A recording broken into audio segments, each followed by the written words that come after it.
Welcome back. When President-elect Donald Trump takes office on January 20th, repealing and replacing Obamacare is at the top of his agenda. He will have plenty of support from Congress. I spoke with House Majority Leader Kevin McCarthy about this weekend on Sunday Morning Futures. Watch. When you look at Obamacare, it has failed and everybody knows it. So what are we looking at a different place? We have to repeal it first, and then we're going to replace it with new legislation where you get greater choice, more doctor-patient relationship, a healthcare system that actually works. Joining us right now is Kentucky Senator Rand Paul. Senator, good to see you. Thanks so much for joining us. Good morning, Maria. Give us your sense of the timeline for replacing Obamacare. What will that look like? You know, as a physician, nobody probably hates Obamacare or sees its failure more than I do and want to get rid of it as soon as possible. So I'll vote for whatever timeline is as soon as possible to get rid of it. I will tell you one of my concerns, though.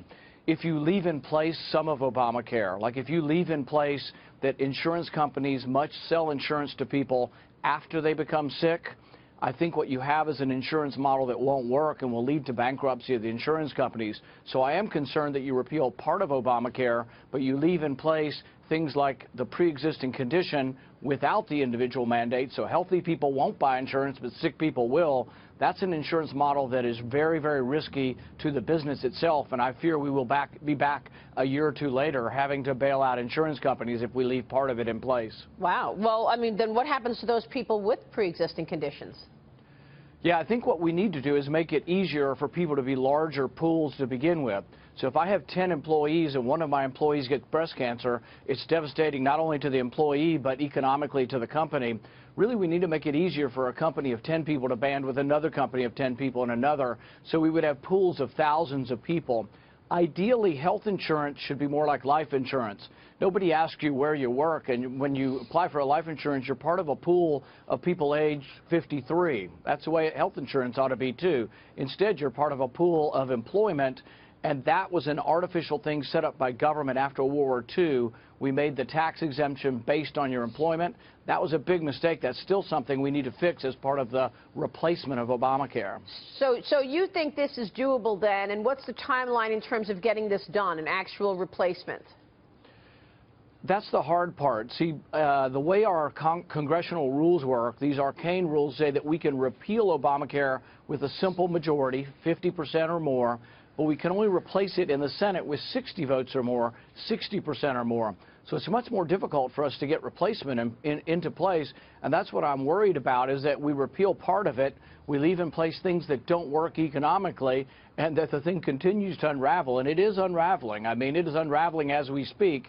But my fear is we repeal half of it and it continues to unravel for 3 or 4 more years, and in some ways may get worse as insurance companies begin to rack up even more losses than they're racking up now. Well, it's good that you put that forth, because that's really been the issue, and a lot of people who are looking to repeal and replace feel that that's one of the things to keep, the existing conditions. So we'll see how that plays out. Senator, you've talked a lot about seeing a return of fiscal responsibility to Congress. What about that? How do you plan to help balance the budget once President-elect Trump takes office, given these grand plans of lowering taxes and spending money on infrastructure? Well, the interesting thing is they're interrelated with Obamacare, because you can't repeal Obamacare until you pass a budget. So Senate Republicans are getting ready to put forward a budget that never balances. And I've told them, I've put them on notice, I won't vote for it, because I cannot vote for a budget that has a plan that never balances. I mean, we're talking about 10 years, 20 years, 1,000 years from now, their plan never balances, and that's not what I ran on. I ran on that really the debt may well be a bigger problem than Obamacare. And so if we give up on who we are as fiscal conservatives, I think that's a real problem. So I'm pushing my colleagues to say, look, if you need my vote, why don't you put forward a budget that balances in a reasonable time? So something's got to give, right? I mean, the president-elect has talked about increasing the military, expanding military. That costs money. Putting an infrastructure plan in place, that costs money. Lowering taxes, that's also going to be expensive. So what are you willing to give on then for the balanced budget? Well, it's interesting when you look at the budget. 2/3 of our spending is entitlements, Medicare, Medicaid, and food stamps, et cetera. 1/3 of it is military and non-military. That's called the discretionary spending. If you get rid of all of military spending, which I'm not proposing, and you get rid of all the other discretionary spending, you still don't balance it.